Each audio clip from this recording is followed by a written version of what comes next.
আপনারা আমাকে যারা ভালোবেসে ভোট দিয়েছেন আর যারা ভোট দেন নেই, আমি সকলের প্রতিনিধি।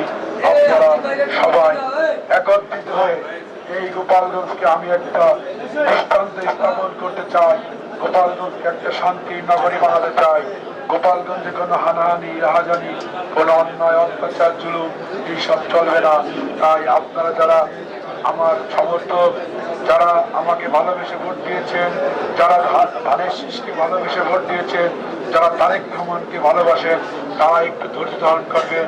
গোপালগঞ্জের যেন কেউ কমপ্লেন না করতে পারে যে এই বিএনপি বিজয়ের পর গোপালগঞ্জে কারোর উপর কোন আক্রমণ হয়েছে, কেউ কষ্ট পেয়েছে, এমন কোন নজির আপনারা দেখাবেন না।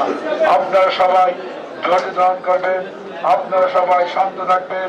শান্ত থেকে আপনাদের যে যা যা করা দরকার, আপনাদের আমাদের এই দলকে প্রতিষ্ঠিত করার জন্য যা যা করা দরকার, আমরা সবাই মিলে একত্রে কাঁধে কাঁধ মিলিয়ে আমরা একসাথে কাজ করতে চাই। আমরা গোপালগঞ্জের তৃণমূল, গোপালগঞ্জের বিএনপিকে শক্তিশালী করতে চাই। আমরা দেখিয়ে দিয়ে চাই আমরা কোনো প্রতিশোধের রাজনীতি করি না, আমরা কোনো প্রতিশোধের রাজনীতি করব না। আমরা সবাই একসাথে মিলেমিশে কাজ করব, গোপালগঞ্জে বিএনপিকে শক্তিশালী করব।